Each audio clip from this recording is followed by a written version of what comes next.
저는 작년 12월 달에 제 인생에 특별한 일이 생겼습니다. 12월 첫 주에 할머니 한 분이 저한테 찾아오셔서 100억을 기증하셨어요. 100억을 기증하셔서 첫 주에 와서 기증하신다고 그러더니 둘째 주에 기증을 그냥 교구청에 와서 주교님한테 하셨어요. 그냥 어떤 할머니는 90살 먹은 할머니 한 분은 5년 전에 나한테 500억 기증한다는 할머니 한 분은 아직도 기증하지 않은 할머니 있어요.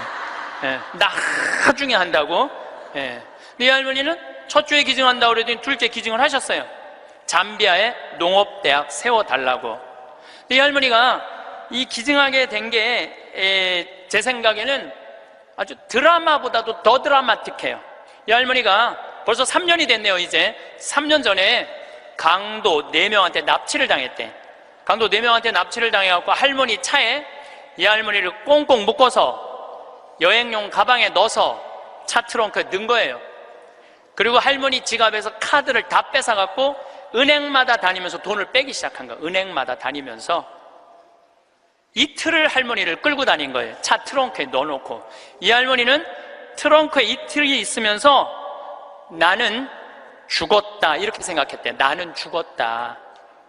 근데 이 강도들한테는 뭐가 가장 궁금하냐면 이틀을 끌고 다니니까 경찰들이 나를 지금 쫓고 있는지 아니면 집에서 신고를 했는지 그게 너무너무 궁금하잖아요. 그 라디오를 틀었는데 이 할머니 차인데 AM도 고장나고 FM도 고장난 거예요. 유일하게 뭐만 고장나지 않았느냐면은 CD 플레이어만 고장이 안 난 거예요. 근데 그 CD를 딱 틀었는데 뭐가 들어있었냐면 내 강의 화가 나십니까가 들어있었던 거예요.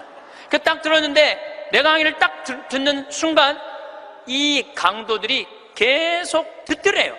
이틀을 반복해서 듣더래요. 내 강의는 나도 졸릴 때 내가 듣거든요. 운전하면서. 너무 신기한 게 내가 한 강의인데도 내가 듣는데 내가 막 웃겨.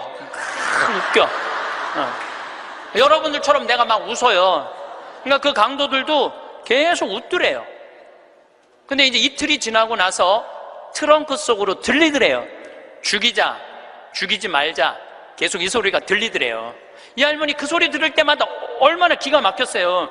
그런데 막 언쟁을 끝내고 난 다음에 두목이 트렁크에 있는 할머니를 꺼내더니 할머니, 우리가 이 CD를 듣다 보니까 할머니 죽일 생각이 없어졌다. 할머니 풀어줄 테니까 신고만 하지 말라고. 그래서 할머니가 풀려난 거예요. 저는 내 강의를 어떤 분은 신부님 강의 너무 좋아갖고 녹음을 CD를 해갖고 1000개를 해갖고 1000개를 돌렸다는 분도 내가 만났어요. 근데 저는 지금도 공개적으로 얘기하지만 나는 내 CD에 대해서 지적 재산권 저는 요구하지 않아요.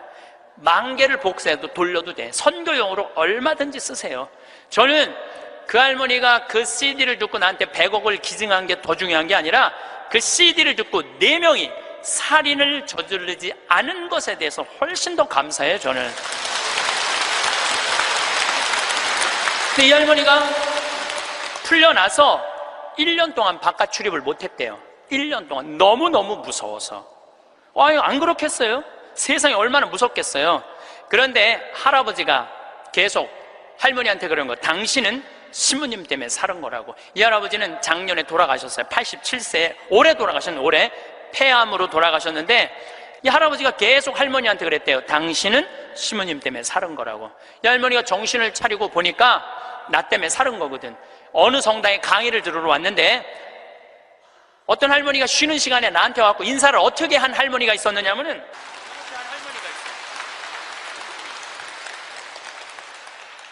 이렇게 인사를 한 할머니가 있어요. 나는 그 할머니가 그때 그 할머니인지 몰랐어요. 그 할머니가. 근데 그날따라 내가 잠비아 얘기를 참 많이 했어요. 잠비아 얘기를. 그러니까 이 할머니가 그 강의를 들으면서 내가 만약에 죽었다면 그때 그 많은 재산이 하늘로 다 없어졌을 텐데 저 신부님 때문에 살아났으니까 저 신부님이 원하는 일을 내가 해드려야 되겠다. 그리고 100억을 할아버지 빌딩 50억, 할머니 빌딩 50억 2개를 다 해서 정리를 해갖고 교구청에 봉헌을 하신 거예요. 기가 막힌 거죠. 세상에 그런 일이 어딨어요. 뭐 남들은 뭐 나한테 돈벼락 안 떨어지나 그러면 로또 한 번 맞는데 20억이랬는데 나는 5번이나 맞은 사람 로또를. 예. 물론 내 주머니에 들어오는 건 아니지만은, 그러니까 숙제가 생겼잖아요. 숙제가. 나는 느닷없이 그냥 할머니가 와갖고 잠비아에 농업대학 세우라. 난 농업대학 세워볼까 그랬지 세우려고는 안 그랬거든요. 예, 세우려고는 안 그랬어요. 하고 나중에 거기다 농업대학 세워볼까 이런 생각은 있었어요. 그럼 어떻게? 할머니한테 내가 말씀드렸어요. 할머니, 귀양 농업대학 세울 거라면 거기 가셔서 어디다가 세울지는 구경을 하고 와야 되지 않겠느냐. 내가 할머니한테 그랬어요. 그래서 잠비아에 이번 1월 달에 비행기 27시간을 타고 82살 된 할머니 손을 붙잡고 이번에 잠비아에 다녀왔어요. 예. 근데 여러분들, 잠비아가 얼마나 큰 나라냐면 우리나라, 남한보다 7배 반이 커요. 7배 반이. 그리고 전체가 평지야. 전체가 평지고 전체가 숲이야, 숲. 그러니까 우리는 아프리카 그러면 막 사막, 그 다음에 막 먼지, 거기는 그런 거 하나 없어요. 그냥 숲만 정리해서 씨만 뿌리면 농장이 되는 데예요. 얼마나 비옥한지 몰라요. 얼마나 비옥한지. 누가 비가 안 오신대. 내가 할머니 모시고 간 보름 내내 비가 왔구만.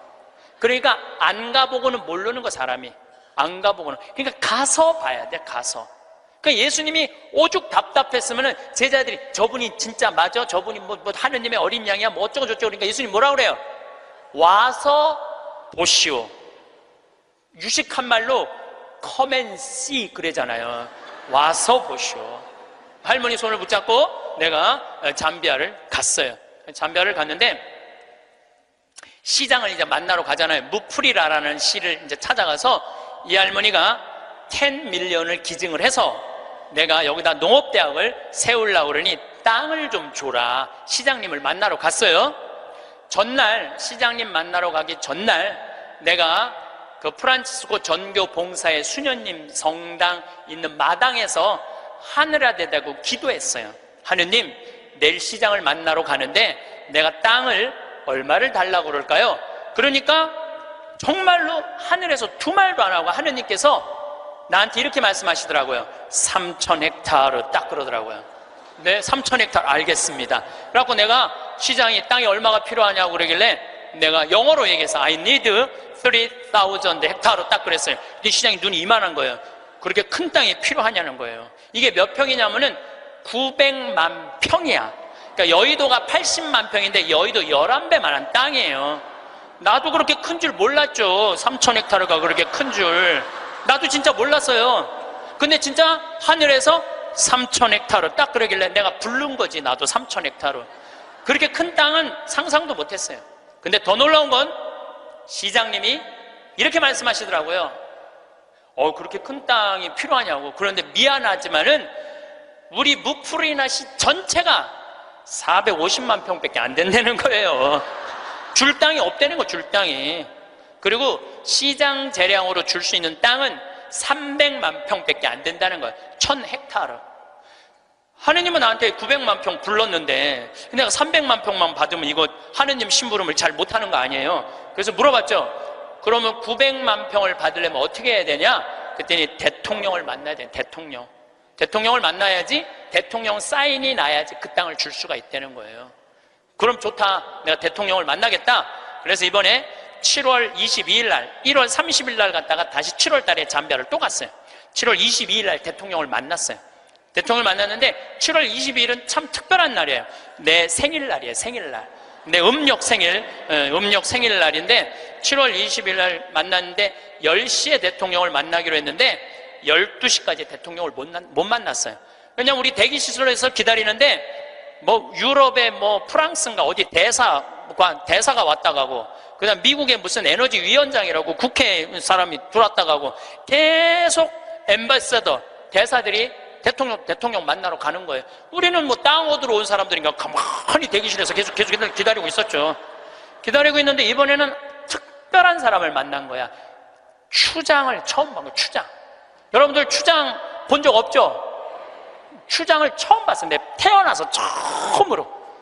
여러분들 추장님들은요, 옷 벗고 안 다녀요. 우리가 잘못 알고 있는 거예요. 추장이 딱 들어오는데 추장이 먼저 안 들어와요. 경호원 2명이 딱 이런 양복 정장한 경호원이 딱 들어오는 거예요. 근데 딱 들어오는데 한눈에 추장인 줄 알겠더라고요. 모자를 탁 쓰고 여자 추장이야. 그것도 여자 추장이 딱 들어오는데 왕이 들고 다니는 홀을 딱 들고 들어오는 거야. 내가 그 대사들이 다 왔다 한 번도 안 일어났어요. 근데 그 추장이 딱 문 열고 들어오는 순간 저절로 일어나지더라고. 저절로. 왜냐하면요, 잠비아의 추장 정도면 어느 정도로 권력이 좋으냐면은 보통 추장 한 분이 가지고 있는 땅이 6억 평 정도 돼요. 부산시가 1억 4천만 평이에요. 부산시가. 그러니까 서울보다 더 큰 땅을 갖고 있는 거예요. 추장 한 분이. 그러니까 잠비아에서 추장님한테 잘못 보이잖아요. 그냥 쫓겨나는 거예요. 근데 어떻게 안 일어나? 저절로 일어나지는 거죠. 그러더니 나를 보더니 내가 로망칼라 했으니까 내 손을 나를 보더니 딱 웃으면서 땡큐. 수녀님들도 다 땡큐 하고 딱 만나러 가는 거예요. 그것도 대통령 추장님 만나고 나오면서 우리 또 나올 때 또 일어나죠. 추장이 만나고 그냥 가더라고요. 2시간 동안 사실은 추장님 왔다 갔다 하고 뭐 대사관들 왔다 갔다 하는 거 구경만 한 거야. 12시가 됐을 때 경호실에서 영접실로 오라고 그러더라고요. 그래서 영접실에 들어가서 거기서 1시간을 기다려서 1시간을. 3시간 만에 대통령이 나타난 거예요.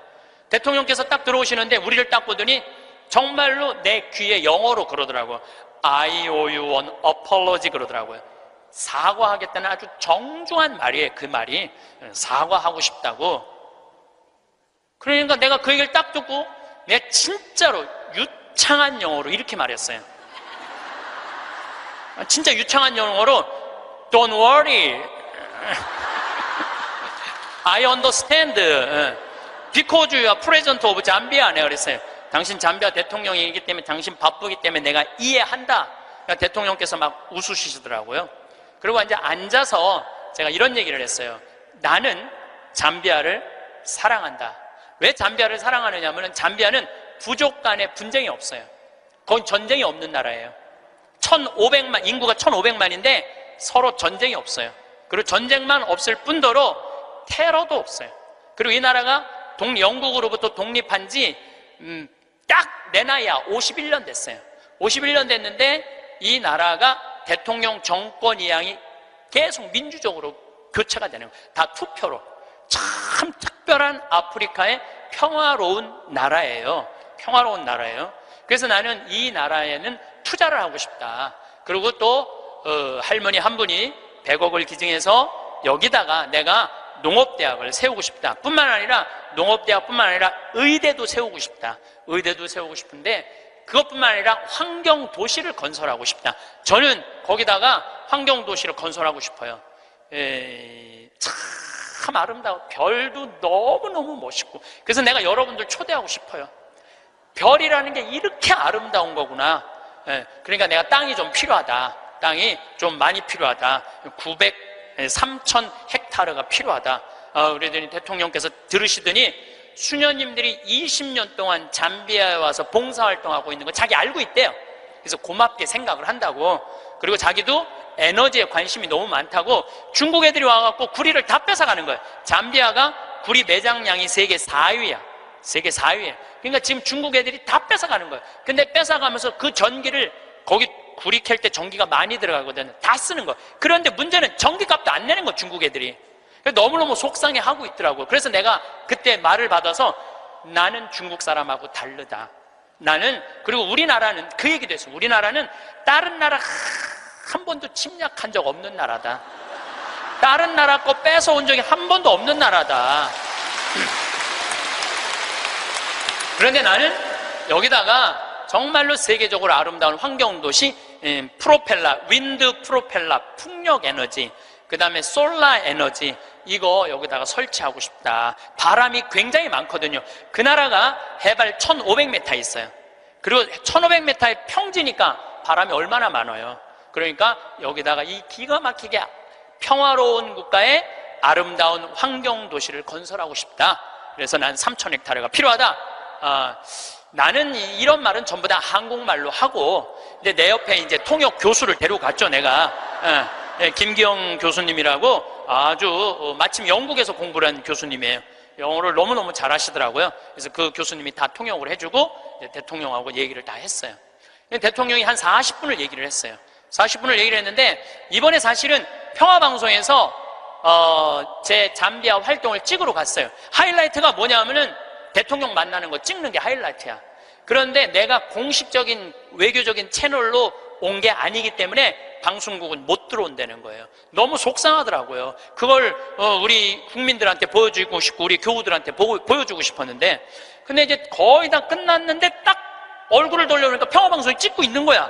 그래서 나중에 어떻게 된 거냐고 물어봤더니 우리를 너무 오래 기다리게 해서 그런지 갑자기 경호실에서 들어가서 찍으라고 그랬다는 거예요. 나는 이렇게 대통령을 보고 있느냐고 앞을 못 봤거든요. 40분 동안 집중을 해야 되잖아요. 집중. 잘 못 알아들어도 알아듣는 척하고 막 이렇게 집중을 해야 되기 때문에 앞을 못 봤어요. 다 찍었다는 거예요. 다 찍었다는 거예요. 그래서 이번에 평화방송에서 성탄 특집으로, 제목이 내가 정확하게 못 들었는데 8월의 크리스마스라는 제목으로 그 잠비아 특집으로 방송을 할 거예요. 여러분 한번 보세요. 꼭 보세요. 그리고 이제 대통령께서 다 얘기가 끝나고 미안했는지 사진 찍자고 그러더라고요. 그래서 내가 딱 일어났는데 대통령, 난 벌써 일어나는 거 끝났는데 대통령은 계속 일어나는 거야. 키가 보니까 2m야 2m. 대통령이 키가. 그래서 제가 진짜 이랬어요. 이렇게 고개를 들고 진짜 또 유창한 영어로 이렇게 얘기했어요. Too tall. 내가 그랬어. Too tall. 사진을 찍으려고 그러니까 내가 너무 키가 작으니까 안 되겠어. 그래서 내가 영어로 얘기했어요. I need lift 올리겠다. My 힐 뒤꿈치를 올리겠다. 내가 그러니까 대통령이 박장대소를 하시는 거예요. 그래갖고 대통령이 한 우리 간 직원들, 이제 우리 수녀님들 다 뭐 10분하고 사진, 우리 저기 평화방송 스태프들하고도 다 찍어주셨어요. 너무너무 즐거우셨나 봐요. 그래갖고 이제 근데 이제 그 땅을 받으려면 2년을 기다려야 된대요. 왜냐하면 땅이 크기가 얼마냐, 분당 신도시 2배만 한 거니까. 우리도 신도시 하나 개발하려고 그러면 하루아침에 결정이 안 되잖아요. 그러니까 2년은 기다려야 된다고. 그리고 대통령께서도 강요회의를 통해서 나중에 땅을 드릴 수 있으면 회의로 결정되면 드리겠다고 그렇게 얘기를 했어요. 근데 내가 이제 마지막에 대통령을 정말로 많이 웃겼거든요. 나는 하느님한테 받은 특별한 은사 중에 하나가 누구도 웃길 수 있는 은사를 받았어요. 누구도 웃길 수 있는 은사를 받았어요. 그리고 나는 끝나고 사실은 대통령 만나고 눕고 이러고 저러는 바람에 새벽에 갔다가 밤 12시에 와갖고 생일 밥도 못 먹었어요. 그리고 다음날 강의는 LA, 아프리카에서 LA 성령대 강의가 있는데 그런저런 이유로 비행기를 놓쳤어요. 2,500명이 기다리고 있는데 LA에서 지금 나를. 그러니까 전 세계 비행기를 뒤져보니까 원래는 싱가포르로 해서 LA로 이제 가는 비행기를 끊어놨는데 그걸 놓쳤으니 가긴 가야 될 거 아니야. 지금 2,500명이 날 기다리고 있는데. 그래 뒤져보니까 남아프리카 공화국 요하네스버그에서 암스테르담, 유럽 맨 끝에 네덜란드 암스테르담에서 거기서 또 완전 끝으로 LA로 가는 비행기가 있더라고. 엄청 비싼 비행기 표가. 그걸 끊어서 하루 종일 걸쳐서 암스테르담에 도착을 했어요. 암스테르담에 도착을 해갖고 핸드폰을 딱 열어보니까 수녀님이 메시지를 보냈어. 신부님, 기적이 일어났다는 거예요. 무슨 기적인가 했더니 다음날, 하루가 지난 거니까 다음날 대통령께서 직접 국토부 장관한테 직접 전화했대. 직접 전화해갖고 어제 한국에서 오신 신부님 원하는 땅 3,000헥타르 장관이 책임지고 다 드리라고 그랬다는 거예요.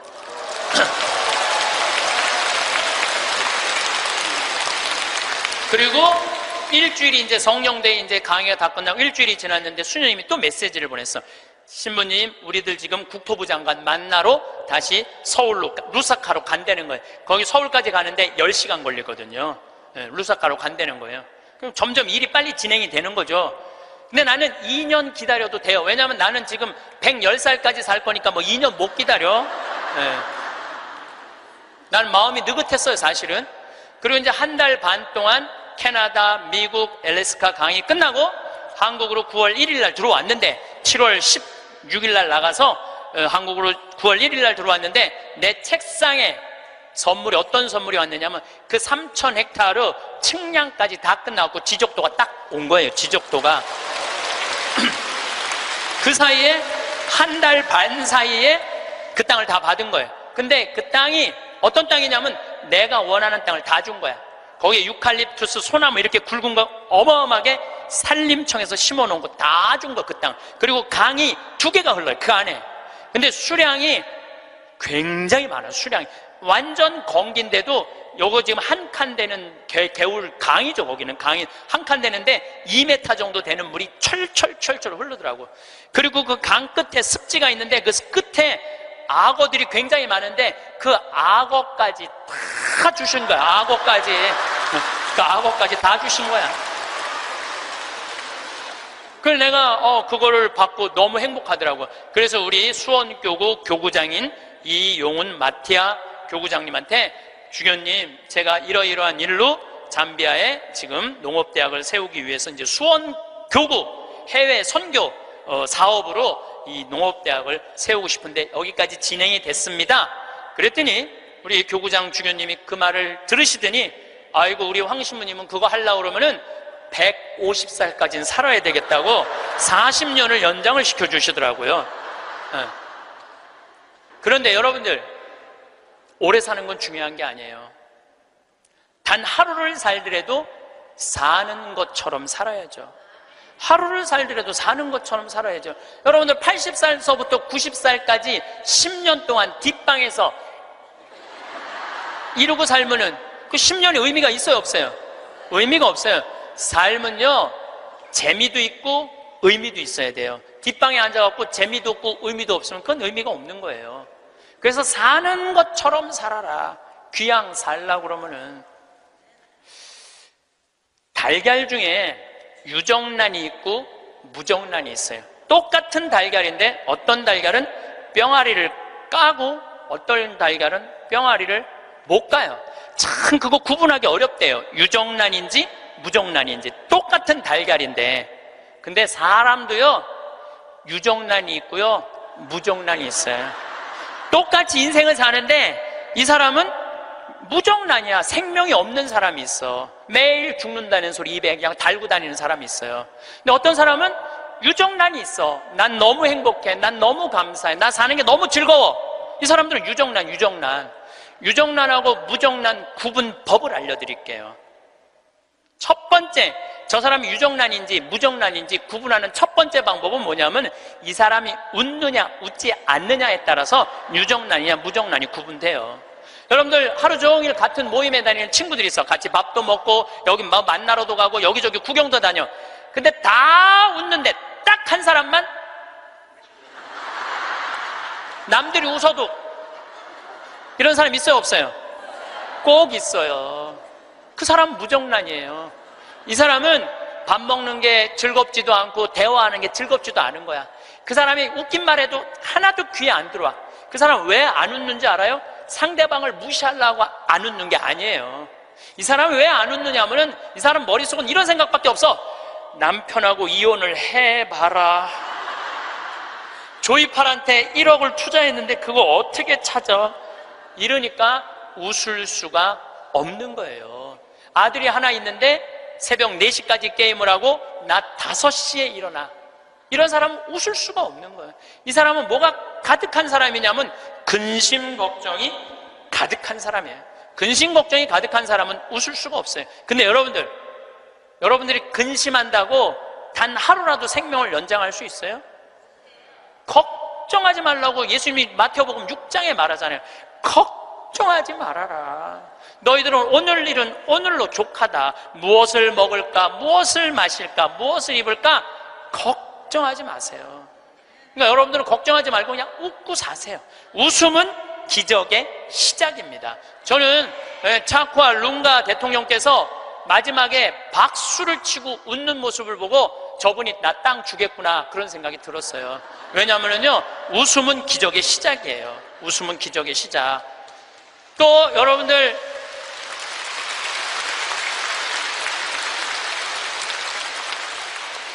오늘 강의 들어서 사진 안 나오는 분들 많죠? 아, 나 왜 사진이 안 나와? 들여다봐요. 웃나 인상 쓰고 있나? 사진 잘 나오는 비법은요, 웃는 거예요. 이빨 살짝, 이거 웃는 거예요. 그러면은요, 아무리 못생긴 사람도 참 예쁘게 나와요. 웃음은 기적의 시작이에요. 그런 사람은 유정란으로 살 수 있어요. 유정란, 무정란 두 번째 구분법은 뭐냐면은 감동하느냐, 감동하지 않느냐예요. 여러분들, 어떤 사람도 보면 뭐 맛있는 거, 아우, 맛있다, 정말 맛있다, 막 이렇게 좋아하는 사람 있죠? 뭐 신난다, 뭐 공연을 봐도 너무 멋있다, 이런 사람 있죠? 그런 사람이랑 같이 다니면 다닐만 해요. 네. 저는 이번에 미국 강의 중에 유타라는 곳을 여행을 했어요. 일주일 동안. 유타는 뭐냐면 여러분들 서부 영화 보면 막 쫙 빨간 돌산이 막 하늘 높이 서 있고 그런 거 있죠? 거기에 브라이어스 캐년, 그랜드 캐년, 델리킷 아치, 이런 캐년랜드, 이런 데가 있는 지역이에요. 미국에서도 가장 인기 있는 관광지예요. 거기를 일주일 동안 여행을 했는데, 나 여행을 인도한 사람이 74살 먹은 마틸다라는 친구예요. 저는 여러 차례 말씀드리지만 나는 87살까지는 친구예요. 87살까지는 친구예요. 근데 74살 먹은 마틸다라는 이 친구인데 4년 전에 내가 미국 강의 갔을 때 요세미티라는 공원을 나를 하루 1박 2일을 데리고 왔는데 내가 너무너무 행복해 하니까 이번에 강의 온다니까 준비를 한 거야. 나 보여주려고 3,000km가 되는 데를 3번을 답사를 한 거예요. 3,000km, 74살 먹은. 근데 이분은 부자가 아니야. 세탁소 하는 분이에요. 근데 정말 내 강의대로 사는 분이야. 돈만 생기면 여행을 가는 거예요. 나중에 안 가고 이분은 생각만 나면 지금 가는 분이야. 지금 얼마나 즐겁게 사는지 몰라. 정말로 모아놓은 거 이런 생각 없어. 그냥 쓰는 거야. 그냥 쓰다 죽자. 스주케 회장이야. 그냥 쓰다 죽자. 그냥 쓰다 죽자. 3,000km를 3번을 답사를 한 거예요. 8명이 같이 여행을 갔는데 이분은 이미 다 구경했기 때문에 더 이상 볼 게 없는 분이에요. 딱 뷰포인트, 제일 경치 좋은 자리 가서 이분은 경치를 안 보고 나를 보더라고요. 과연 내가 감동할 것이냐, 감동하지 않을 것이냐. 근데 저는 5년 전에 내가 위암 걸리고 난 다음부터 저는 매일매일 감동이에요. 이번에도 단풍을 보는데 내가 하느님한테 기도했어요. 하느님, 이 아름다운 단풍을 올해도 볼 수 있게 해주셔서 감사합니다. 올해도 볼 수 있게 해주셔서 감사합니다. 어제는 오래간만에 별이 막 떴어요. 막 별을 보는데 너무 이 아름다운 별을 볼 수 있게 해주셔서 감사합니다. 나는 감동이 삶의 기본인 사람이야. 네, 감동이. 네. 막 감동을 하면 막 너무너무 행복해. 그러니까 내가 그 뷰포인트에 딱 섰을 때 내 반응은 정말 이랬어요. 여기 죽인다. 여기 너무 멋있다. 좋아, 아주 좋아. 제가 맨 입만 열면은 오 마이 갓. 너무 일주일 동안 내가 계속 입에서 감동. 와, 너무 진짜 멋있었고. 이랬을 때 나하고 같이 간 7명은 자기 인생에 가장 행복했던 여행이라고 얘기를 하더라고. 여행은 어디를 가느냐가 중요한 게 아니에요. 누구와 가느냐가 중요한 거예요. 누구와 가는데 감동하는 사람이랑 가느냐, 감동하지 않는 사람이랑 가느냐에 따라서 여행은 기분이 확 잡치기도 하고 너무 멋있기도 해. 꼭 여러분들 이런 사람들 있죠. 꼭 좋은데, 경치 좋은 데라고 생각하고 데리고 갔는데 이렇게 말하는 사람이 있어요. 뭐하러 여기까지 와? 있어요, 없어요? 꼭 있어요. 만약에 내가 그 델리킷 아치에서 이렇게 말했다면 그분은 다리에 힘이 쭉 빠졌을 거예요. 에이, 여기 뭐 우리나라 설악산 울산바위만 못하네. 이러면은요, 상대방 무릎 꺾는 것보다도 더 나쁜 일을 하고 있는 거예요. 사람은요, 감동을 할 줄 알아야지 이 사람이 멋있는 사람이에요. 그게 유정란이야. 유정란. 여러분들, 아내가 아이고 아파, 아이고 허리 아파, 아이 힘들어 죽겠어. 그럼 남편이 아이고 또 아프다고 그러네. 이거 아픈 사람 한둘이야. 좀 제발 좀 끙끙 소리 좀 하지 마. 그럼 정말로 신경질이 나요. 아이고 아파, 아이고 어떻게 해줄까, 얼마나 애 낳느냐고 힘들어갖고 이렇게 아프고, 정말 내가 죽일 놈이지, 살림하느냐고 힘들고 얼마나 아플까. 이거는요 위로가 돼요. 아프다, 나도 옛날에 다 아파봤어. 이런 사람 완전히 고춧가루 뿌리는 사람이에요. 유정란 무정란은요 감동하느냐 감동하지 않느냐에 따라서 결정이 되는 거. 또 유정란 무정란은 감사하느냐 감사하지 않느냐에 따라서 유정란 무정란은 결정적으로 구분 지어져요. 남편이 김치찌개 딱 먹고, 여보 이렇게 맛있는 김치찌개 먹을 수 있는 건 대한민국에서 나 하나밖에 없을 거야. 당신 어쩜 이렇게 김치찌개를 맛있게 끓여? 이거는 김치찌개가 아니야. 이건 예술 작품이야. 당신 혹시 여기다가 약 탔어? 이러면은요 아내는요 음식하는 게요 예술 작품을 만드는 기분으로 만들 수 있어요. 근데 남편이 딱 김치찌개 먹고, 야 30년 동안 끓이는 김치찌개 이것밖에 못 끓이냐? 김 있어? 김 재놓은 거? 콩, 간장, 콩 갖고 와, 콩. 이러면은요, 아내는 그 김치찌개에다가 독 타고 싶어, 독. 제가 이번에 애리조나에 갔는데 꼭 애리조나에 한 할아버지가 나 식사 대접을 하고 싶다는 거예요. 근데 어느 정도로 부자냐면 애리조나에서 최고로 돈을 많이 버는 분이래요. 애리조나 밑대기 나오고도 절대 뒤지지 않는 부자래요. 집이 4,000평 있어요. 집이 4,000평. 수영장도 있고 하여튼 들어가 보니까 대골 같더라고요. 그래갖고 꼭 만나고 싶다 그러니까, 그것도 안내하는 분들이 꼭 가자고 그러니까, 본당 신부님이 가자고 그러니까 본당 신부님이 해제하는 대로 해야죠.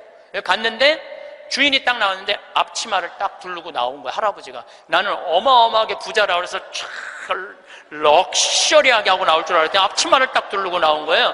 그래서 아니 이렇게 부자라는데 이 앞치마가 어울리지 않는다 그랬더니 이분이 나한테 그러는 거야. 안토니오라는 분인데 이분이 나한테 신부님 날 이렇게 만들었다는 거예요. 무슨 소리냐? 자기는 평생 살면서 컵을 여기서 여기도 옮겨본 적이 없대요. 부인을 종부리 부르대요. 예, 자아 실현 좀 해드릴게요.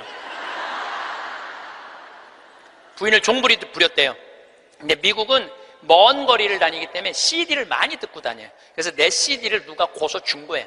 근데 그 CD 안에 무슨 내용이 들어있느냐면은, 남자들 30년 동안 밥을 얻어 먹었으면 양심이 있으면 설거지는 좀 해라.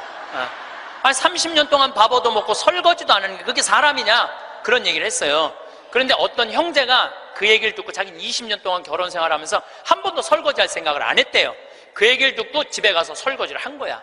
근데 아내가 밥 먹다가 갑자기 끝나고 난 다음에 남편이 설거지하러 가니까 아내가 그래도 당신 미쳤냐고, 왜 안 했던 짓을 하냐고. 근데 내가 그런 소리 들어도 하라고 그랬어요. 그때 강의 때 아내가 그러더래요. 2번 설거지하게 하지 말고 그냥 미사해설이나 가라고 그러더래요, 아내가. 근데 그 형제는 설거지를 하고 미사해설을 간 거야. 그랬는데 미사해설 하기 전에 아내가 메시지를 보냈어. 여보, 나는 당신이 한 설거지를 다시 하고 있어. 하지만 나는 20년 결혼 생활 하는 동안 오늘처럼 행복한 적은 없어. 당신이 내 일을 덜어주기 위해서 설거지를 한 그 자체로 난 너무너무 행복해. 그 메시지를 저한테 보냈어요, 형제님이. 신부님 너무 감사하다고. 그 얘기를 들으니까 그 돈 많은 회장님이 컵을 여기서도 여기 옮기지 않았던 분이 굉장히 마음이 처음으로 충격을 받았대요. 아내인데 종처럼 부린 자기가 너무 미안하더래. 그래서 그날 설거지를 했대요. 아내가 남편이 미쳤는 줄 알았대. 근데 아내가 설거지를 끝냈는데 너무너무 행복해 하더래요. 아내가 너무 행복한 모습을 보니까 청소기를 잡게 되더래요. 청소기를. 그래서 자기 부부는 3년 전부터 그 형제님이 저한테 참 인상적인 얘기를 했어요. 신부님, 내가 호텔도 가지고 있고 백화점도 갖고 있고 땅도 40만 평이나 있고 정말로 미국의 1%만 사는 집에서 살고 있는데 그게 하나도 행복에 도움이 안 되더라는 거예요. 진정으로 행복한 건 내 안에 웃음 속에서 내 행복이 들어있더라는 거예요. 내 안에 웃음 속에 내 행복이 들어있더라는 거예요. 자기는 이제 이렇게 행복할 수가 없다는 거예요. 사람이요, 감사하기 시작하면 행복하게. 그런 사람들은 유정란으로 사는 거예요. 유정란으로.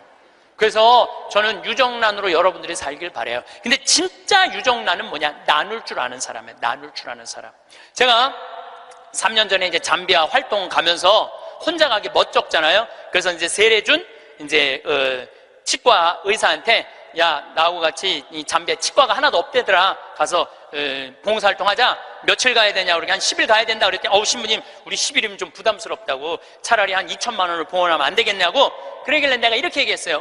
너 2천만 원도 봉헌하고 너도 가야 돼. 그래서 호주에 있는 우리 요한 바오로 치과 의사 계속 나한테 봉사하고 싶다 그러는 의사랑 인천에 있는 세실리아 의사 셋이 갔어요. 거기는 의사가 없으니까요 어떻게 오느냐면 하루 전날부터 트럭을 타고 오는 거예요. 20명씩. 썩으니 막 아프니 막 이걸 하루 종일 치료를 해주면서 밤에 말씀 나누기라는데 그 의사들이 이런 얘기를 하더라고요. 신부님, 저는 치과 의사 하면서 별로 기뻤던 적이 없다는 거예요. 그런데 이번에 이 봉사활동을 하면서 내가 의술 배운 걸 잘했다는 보람을 처음으로 느낀다는 거예요.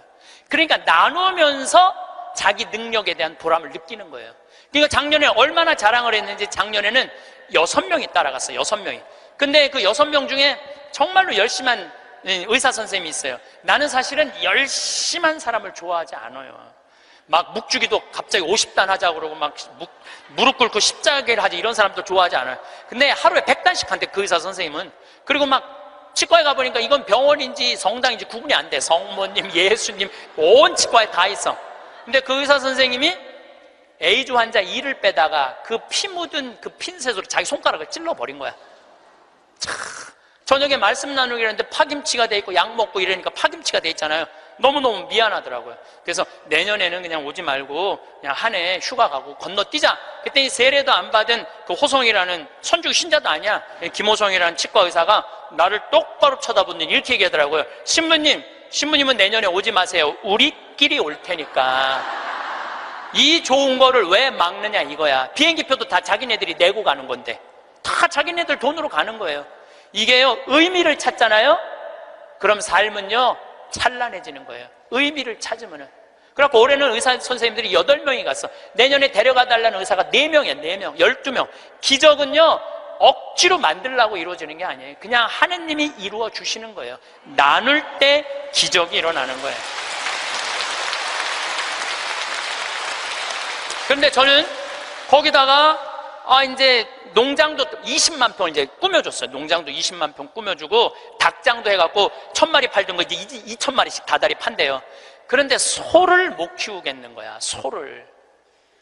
저 소만 키우면 이제 거긴 다 이제 내 꿈이 다 이루어지는데. 근데 우리 평창 군수님이 대관령 한의협회 11년 동안 조합장 하다가 군수님이 된 거야. 그분하고 밥 먹을 때마다 이런 생각이 드는 거예요. 저분을 모시고 가면 소 키우는 건 해결될 텐데 군수님을 하고 있으니 모시고 갈 수가 있어야지. 그래갖고 내가 밥 먹을 때마다 속으로 이런 생각을 했어요. 다음 선거에 좀 떨어져라 이런 생각을 했어요. 근데 작년 7월 달에 지방선거를 했는데 파라과이 내가 강의 중에 지방선거 결과 발표하는 날이야. 딱 열어보니까 결과를 보니까 떨어졌어. 그래서 내가 축하한다고 메시지 보냈어요. 축하한다고. 그리고 이번 할머니 모시고 갈 때 같이 가자고. 모시고 딱 갔는데 내가 옥수수를 4만 평을 심어놨거든요. 그걸 보더니 이 군수님이 그러더라. 신부님 걱정하지 말라는 거야. 이거 사일리지 하면 된다는 거. 소사료로 만들면 된다는 거야. 그래서 이거 해달라고 그랬더니 3번을 가셨어. 잠비아를 싹 해갖고 소를 먹이는데 소들이 너무너무 잘 먹는 거예요. 그걸 하려면 1억이 드는데 300만 원으로 1억을 만들어낸 거야. 그러니까 능력 있는 사람들이 필요한 거예요. 그래서 이번 여름에 내가 꼭 소를 한 마리씩 잡거든요. 수님한테 소 한 마리 내놓으라고 그러니까 $1000를 주고 내가 달라고 그러거든요. 안 된다는 거예요. 소를 내가 32마리를 사줬는데 신부님 황소가 한 마리 암소가 32마리인데 안 된다는 거야. 한 마리도 못 내놓는다는 거야. 왜 못 내놓느냐고 하니까 32마리 암소가 전부 다 애를 가졌다는 거야. 애를. 그래서 못 내놓는다는 거예요. 그래서 내년에는 소가 500마리까지 늘릴 수 있다는 거예요. 1000마리까지 키울 수 있는 1000마리까지. 근데 이 군수님이 저한테 이런 얘기해요. 신부님 너무 감사하다는 거예요. 뭐가 감사하냐 그러니까 보통 우리 선거 떨어지면은 아들은 감옥에 가고 부인은 이혼하자고 자기 목맬 생각 한다는 거예요. 그런데 떨어졌을 때 축하한다고 메시지 보낸 건 신부님 하나라는 거예요. 그런데 여기 막상 와서 보니 너무 좋다는 거예요. 너무너무 자기 인생의 의미가 생긴다는 거예요. 좀 너무너무 신난다는 거예요. 이번에 또 캐나다에 가니까 다니엘이라는 73살 먹은 할아버지가 회사가 3개나 있어. 설계 회사가. 당신도 참여하고 싶다고 헬스장에 지금 다닌다는 거예요. 자기는 도시 설계팀이 있어서 신부님 거기 세계 최고의 환경 도시를 세워줄 수 있다는 거야. 이분이 누구냐면 요한 바오로 2세 교황님이 캐나다에 방문했을 때 제대를 설계하신 분이야. 얼마나 능력 있는 분인지 몰라요. 또 한국에는 김원이라는 건축가가 있어요. 독립기념관 세우신 우리 이제 은퇴하셨는데 여기 해화동에 큰 빌딩 있죠. 거기 그분도 은퇴한 설계사님들이 동참하겠다는 거예요. 이게 기적이 일어나는 거, 기적이. 나눌 때. 그러면은 여러분들은 나도 참여하고 싶은데 신부님 나는 안 될까요? 여러분들도 참여했어요. 내가 할 줄 아는 게 뭔데요? 여러분들 할 줄 아는 게 왜 없어요? 내년에 60명 가면은 밥 해줘야 되잖아요. 밥. 근데 이번에 60부터 64살 되신 분 4분이 따라갔어요. 아줌마들이 애들 밥 해주려고 농장 꾸미는데 이분들이 나한테 한 얘기가 그 얘기예요. 신부님, 내가 60평생을 살면서 이렇게 찬란한 인생이 처음이라는 거예요. 찬란한 인생이. 그래서 여러분들 이제 제발 내 집, 내 자식 그런 이기적인 것에서 벗어나서 정말 유정란의 삶을 살고 싶으면 나누셔야 돼. 이제 이 900만 평의 도시 세우려고 그러면요, 여러분들의 재물만 필요한 게 아니에요. 여러분들의 능력이 필요해. 저는 이번에 잠비아에 가고 너무 가슴 아픈 일이 있었어요. 어떤 일이 있었느냐면은 간호대학을 세우다가 수녀님들이 돈이 없어서 멈춘 거야. 그냥 완전 폐허가 된 거야. 너무 가슴이 아프더라고요. 그런데 내가 가만히 보니까 나는 책이 정말 많이 팔리더라고. 사는 맛, 사는 뭐, 요즘 또 왜 우리는 통하지 않을까. 또 이번에 이제 촌놈 신부 유럽 여행기 인세가 너무너무 많은 거야. 그래서 내가 수녀님한테 전화했어요. 수녀님, 내가 간호대학 세워주겠다고. 그러니까 내가 인세가 한 2억 정도 있어갖고 그거 다 보내주기로 했어요. 그런데도 얼마가 모자라면 3억이 모자라. 그래서 내가 이번에 한 번 더 여러분들의 도움을 청해요. 제가 시간이 없어서 그러는데 작년에 포크레인 산다고 그럴 때 2억만 보내달라고 그러는데 우리나라 국민들이 얼마를 보내줬는지 알아요? 10억을 보내줬어요. 10억을. 너무너무 감사하죠. 이게 내 일이 아니야. 하느님 일이지. 근데 이번에는 간호대학 세우는데 이번엔 3억이 필요해요. 1,000만 원씩 30명만 동참을 해주시면은 거기다가 내가 간호대학을 너무 멋있게 세울 수 있을 것 같아요. 그리고 이번에 동참하는 분들은 내가 데리고 갈게. 간호대학 다 세우면은 정말로 너무너무 아름다운 잠비아 한번 가서 내가 이렇게 의미 있는 일을 지금 하고 있구나. 저는 여러분들 무정란으로 살지 않았으면 좋겠어요. 유정란으로 살았으면 좋겠어요. 마지막 삶교환기의 결론을 좀 말씀드리고 싶어요. 레오나르도 다빈치가 모나리자를 하루아침에 그렸겠어요? 수도 없이 찢었을 거예요. 수도 없이. 그리고 그 멋있는 작품을 남긴 거예요. 여러분들도 인생 살면서 실패하고 잘못하는 거 참 많으시죠? 그렇지만은 여러분들이 끊임없이 완성을 향해서 나가면은 여러분들 마지막에는 레오나르도 다빈치처럼 멋있는 인생의 유정란을 남기고 가실 수 있으실 겁니다. 살면서 참 신기한 일이 많습니다. 이 인생이라는 길 위에서 우리는 수많은 사람을 만나고 헤아릴 수 없는 일을 겪습니다. 어떤 일은 웃음을 주고 어떤 일은 눈물을 줍니다. 하지만 시간이 지나고 보면 그 모든 순간이 모여 지금의 나를 만들었습니다. 오늘은 마음의 온기를 더해줄 이야기 하나를 들려드리고자 합니다. 한 할머니가 있었습니다. 평생을 아끼고 모아 큰 재산을 일군 분이었습니다. 그런데 어느 날 이 할머니에게 무서운 일이 닥쳤습니다. 집에 침입한 강도들에게 그만 붙잡히고 만 것입니다. 캄캄한 차 안에서 할머니는 이제 모든 것이 끝났다고 생각했습니다. 죽음의 공포가 온몸을 휘감았습니다. 그런데 그 절망의 순간 아주 작은 기적이 일어났습니다. 강도들이 할머니의 차 안에 있던 CD 한 장을 틀었습니다. 차 안에서는 어떤 신부님의 차분한 목소리가 흘러나왔습니다. 삶의 지혜와 행복에 대한 이야기였습니다. 신기하게도 그 목소리를 듣고 있던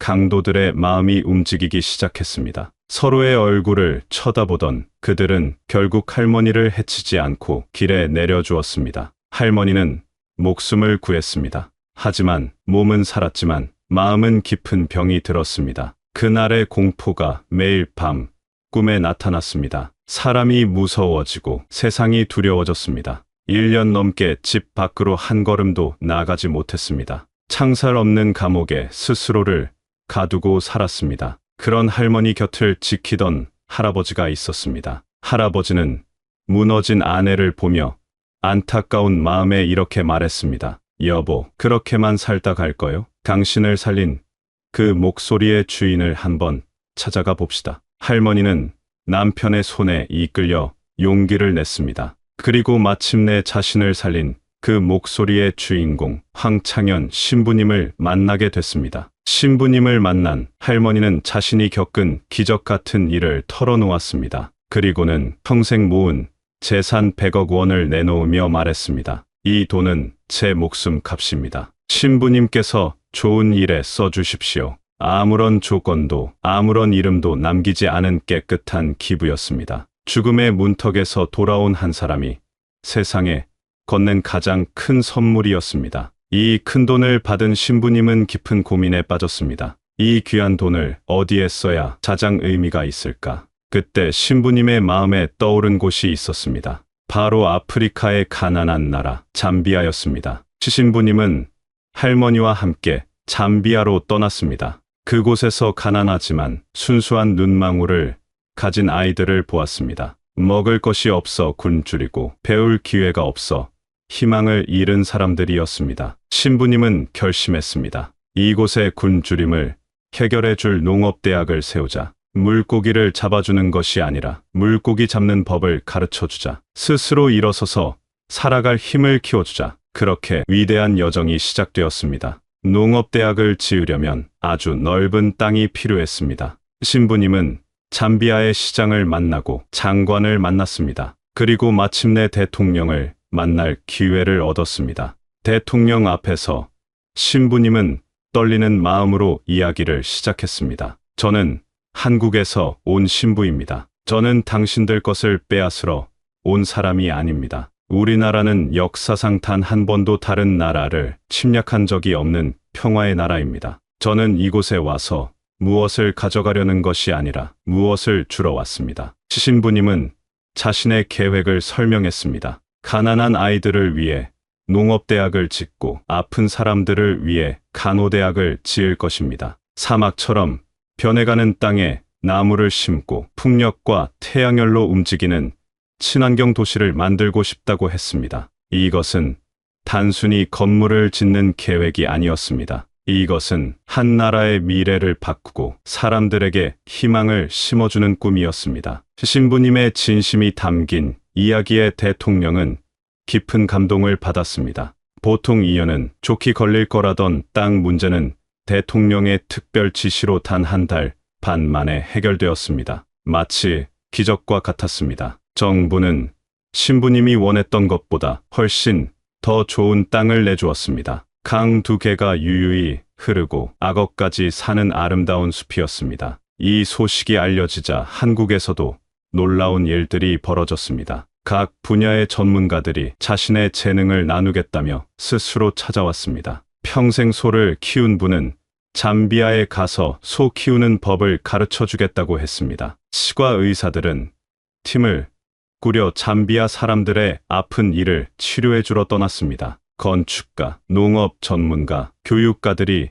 대가 없이 자신의 시간과 지혜를 나누기 위해 모여들었습니다. 이들은 돈을 바라고 한 것이 아니었습니다. 나눔 속에서 얻는 보람과 기쁨이 얼마나 큰지를 아는 사람들이었습니다. 한 사람의 진심이 또 다른 사람의 진심을 불러오고 그 마음들이 모여 세상을 바꾸는 거대한 물결을 만들고 있었습니다. 여기서 우리는 삶의 한 가지 비밀을 발견하게 됩니다. 우리 삶은 달걀과 같다는 것입니다. 세상에는 두 종류의 달걀이 있습니다. 하나는 병아리가 태어나는 유정란입니다. 다른 하나는 아무리 생명이 태어나지 않는 무정란입니다. 겉으로 보기에는 똑같이 생겼습니다. 하지만 하나는 생명을 품고 있고 다른 하나는 텅 비어 있습니다. 우리 인생도 마찬가지입니다. 어떤 인생은 유정란처럼 따뜻한 생명력으로 가득 차 있습니다. 반면 어떤 인생은 무정란처럼 차갑고 공허합니다. 무엇이 우리 삶을 생명력 넘치는 유정란으로 만드는 것일까요? 그 첫 번째는 바로 웃음입니다. 살다 보면 힘든 일도 많고 억울한 일도 많습니다. 마음에 근심 걱정이 가득하면 얼굴은 저절로 굳어집니다. 웃음을 잃어버린 얼굴은 무정란과 같습니다. 하지만 그럼에도 불구하고 웃으려고 노력해야 합니다. 거울을 보고 억지로라도 입꼬리를 올려보는 것입니다. 웃음은 기적의 시작입니다. 웃으면 마음의 빗장이 열리고 그 틈으로 행복이 들어옵니다. 찡그린 얼굴로 세상을 보면 세상도 나를 향해 찡그리지만 웃는 얼굴로 세상을 보면 세상도 나를 향해 웃어줍니다. 두 번째는 감동하는 마음입니다. 나이가 들수록 마음에 감동이 사라지기 쉽습니다. 많은 것을 경험했고 웬만한 일에는 놀라지 않기 때문입니다. 하지만 감동이 없는 삶은 무정란과 같습니다. 메마르고 건조합니다. 유정란 같은 삶은 작은 것에도 감동할 줄 아는 삶입니다. 길가에 핀 작은 들꽃 한 송이를 보고도 아름다움을 느끼고 해질녘 붉게 물드는 노을을 보며 가슴 벅차오르는 것을 느끼는 마음입니다. 매일 똑같아 보이는 일상 속에서도 새로운 의미를 발견하고 놀라워하는 것입니다. 자녀가 건네는 따뜻한 말 한마디에 감동하고 오랜 친구의 변함없는 우정에 감동하는 것입니다. 감동은 우리 영혼을 촉촉하게 적셔주는 단비와 같습니다. 세 번째는 감사하는 마음입니다. 감사하는 마음이야말로 유정란과 무정란을 가르는 결정적인 차이입니다. 어떤 부자 할아버지가 있었습니다. 그는 평생 아내를 종처럼 부리며 살았습니다. 물 가져와라, 밥 차려라, 명령만 할 줄 알았지. 고맙다는 말 한마디 할 줄 몰랐습니다. 그러던 어느 날 우연히 행복에 대한 강의를 듣게 됐습니다. 강의를 듣고 집에 돌아온 할아버지는 처음으로 아내의 얼굴을 제대로 쳐다봤습니다. 수십 년 세월 동안 고생만 한 아내의 얼굴에 깊게 팬 주름이 보였습니다. 그 순간 할아버지의 마음속에서 뜨거운 것이 올라왔습니다. 할아버지는 아내의 손을 잡고 말했습니다. 여보, 그동안 정말 고마웠소. 그 한마디에 아내는 눈물을 터뜨렸고 할아버지의 인생도 그날부터 완전히 바뀌었습니다. 감사하기 시작하자 세상 모든 것이 선물처럼 보이기 시작했습니다. 아내가 차려주는 밥상도 감사하고 아침에 눈을 뜨는 것도 감사했습니다. 없는 것을 불평하는 삶은 무정란입니다. 가지고 있는 것을 감사하는 삶이 바로 유정란입니다. 마지막으로 우리 삶을 가장 빛나는 유정란으로 만드는 것은 바로 나눔입니다. 나눈다는 것은 단순히 물질을 주는 것만을 의미하지 않습니다. 내가 가진 시간, 재능, 지혜, 그리고 따뜻한 마음을 다른 사람과 함께하는 모든 것이 나눔입니다. 잠비아를 돕기 위해 달려간 수많은 사람들처럼 말입니다. 그들은 자신의 것을 나누면서 가난해진 것이 아니라 오히려 더 큰 부자가 됐습니다. 마음의 부자, 행복의 부자가 된 것입니다. 움켜쥐고만 있으면 썩어 없어질 것들도 나누면 향기로운 꽃을 피웁니다. 내가 가진 작은 것을 나눌 때 그 기쁨은 몇 배로 커져서 다시 나에게 돌아옵니다. 나눔은 우리 삶을 가장 찬란하게 만드는 최고의 지혜입니다. 우리는 모두 인생이라는 긴 여행을 하고 있습니다. 어떤 날은 화창하고 어떤 날은 비바람이 칩니다. 때로는 험한 산을 넘어야 하고 때로는 끝이 보이지 않는 사막을 건너야 합니다. 살아온 세월을 돌아보면 후회되는 일도 많고 아쉬운 순간도 많을 것입니다. 하지만 괜찮습니다. 그 모든 과정이 있었기에 지금의 우리가 있는 것입니다. 지나온 길 위의 모든 발자국은 소중합니다. 기쁨의 발자국이든 눈물의 발자국이든 모두 내 삶의 일부입니다. 우리가 겪은 모든 시련은 우리를 더 깊고 단단한 사람으로 만들어 주었습니다. 얼굴에 새겨진 주름 하나하나에는 우리가 살아온 수많은 날의 이야기가 담겨 있습니다. 그러니 자신의 삶을 자랑스러워해도 괜찮습니다. 지금까지 정말 애쓰며 살아오셨습니다. 때로는 자식을 위해, 때로는 가족을 위해 자신의 삶을 희생하며 달려왔습니다. 이제는 조금 더 자기 자신을 아껴주고 사랑해 주십시오. 작은 일에 더 많이 웃고 사소한 것에 더 많이 감동하고 주변에 더 많이 감사하며 살아가십시오. 그리고 내가 가진 아주 작은 것이라도 주변과 나눌 수 있는 용기를 내보십시오. 그럴 때 우리의 남은 삶은 하루하루가 생명력 넘치는 유정란처럼 따뜻하고 충만해질 것입니다. 삶이 때로 우리를 속일지라도 슬퍼하거나 노여워하지 마십시오. 어둠이 깊을수록 새벽은 가까이 오고 있습니다. 애쓰며 살아온 당신의 삶에 고요한 위로가 깃들기를 바랍니다. 부디 마음의 평안을 얻으시기를 진심으로 기도합니다.